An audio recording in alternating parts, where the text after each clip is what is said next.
I need court support. American democracy's darkest day, packaged into a prime-time special.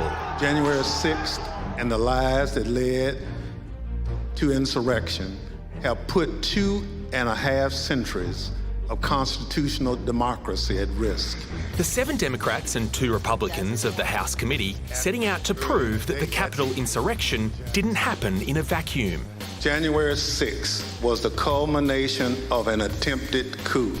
A sophisticated 7-part plan to overturn the presidential election and prevent the transfer of presidential power. That effort started with the baseless claim that the November election had been stolen. Stolen by emboldened radical left Democrats, stolen by the fake news media. And those words were ringing in supporters' ears as they approached the Capitol. Trump asked us to come. He personally asked for us to come to D.C. that day. I know why I was there, and that's because he called me there. We're going to walk down to the Capitol. On this point, there is no room for debate. Those who invaded our Capitol and battled law enforcement for hours were motivated by what President Trump had told them, that the election was stolen and that he was the rightful president. As the mob broke into the House and lawmakers ran for their lives, the committee found Trump fanned the flames of violence. And aware of the rioters' chance to hang Mike Pence, the president responded with this sentiment, quote, "Maybe our supporters have the right idea. Mike Pence, quote, deserves it." In addition to Trump's own incriminating words, the committee drew on never-before-seen vision of the assault and testimony from those caught in the maelstrom. I can just remember my breath catching in my throat because what I saw was just a war scene. It was carnage. It was chaos. I can't even describe what I saw. As the damning evidence piled up, some of Trump's closest allies distanced themselves. I made it clear I did not agree with the idea of saying the election was stolen and putting out this stuff, which I told the president was bullshit. I respect Attorney General Barr, so I accepted what he was saying. The committee leaving no doubt as to who they hold responsible. President Trump summoned the mob, assembled the mob, and lit the flame of this attack. To help us make sense of all of this, we're joined now by Steve Clemens. Steve, were there actually any bombshells to come out of today's hearing? Because we have seen so much coverage of the insurrection in the lead up to this. Look, I mean, essentially what you have going on right now is Trump's second, well, really his third impeachment in a way. It's not an impeachment trial, but it feels so much deeper, so much more powerful.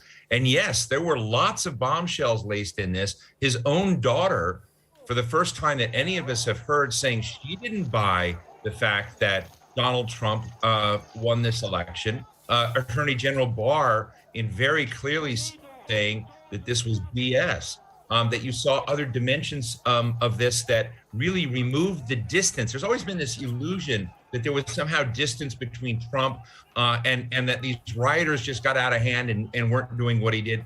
There's no doubt after this that Donald Trump had originally intended to be there, to be part of those riots. So there are a lot of bombshells. And I think what's happening right now is that this set of hearings is arming Americans, giving Americans, who are rational, the kind of material and the visuals and the stories and the narratives to talk to their neighbors that somehow still believe Trump. So this is what's going on. And I do think that these hearings, in a way that I've never seen in American history before, are very impactful and lots of bombshells. Steve, and lots of bombshells have come. Steve, you've said there that today's hearing, it was certainly damning, and it's almost like another impeachment. Those former impeachments, they didn't stick. Is Trump likely to really suffer any meaningful consequences here? Well, that's a really, really important question. I mean, Americans were bored by the last impeachment, and you have to realize that to some degree, a portion of the Republican Party has basically become a cult around President Trump and his personality. It's not about principles, not about goals or political goals. It's around Trump himself. And so it's hard to look at, does that element die with these hearings? I can't say yet, but I do believe that 2/3 of Americans are now getting visuals, getting stories and narratives. You know, the whole notion that Donald Trump actually wanted Pence in a serious way to suffer at the hands of a mob. You saw Kevin McCarthy running around with his head chopped off. This is the Republican leader in the House of Representatives that's been fighting these hearings, but he saw Trump. I think this will have consequence politically, not likely legally, however, but it does change the environment and the vulnerability of the political environment to Trump in the future, I think. Steve, there's been a lot of discussion about Trump running for president again in 2024. I mean, anything short of a conviction in this instance, is that going to affect his re-election chances? Well, look, if he hasn't been convicted, he can run again. The question is, in this environment, you know, I have to remind people, how did President Clinton become president? President Clinton became president because a guy named Ross Perot. What you're seeing right now is the possibility that if President Trump were to run and win the Republican nomination, which he could, if it were tomorrow, he would be that nominee in the Republican Party. But mainstream Republicans may decide to hive off and run another credible person. And in that case, there's no pathway to the presidency for Donald Trump. Well, Steve, we appreciate your time, and we may need more of it in the future because, as you said, there's likely to be more bombshells. Thank you. Great to be with all of you.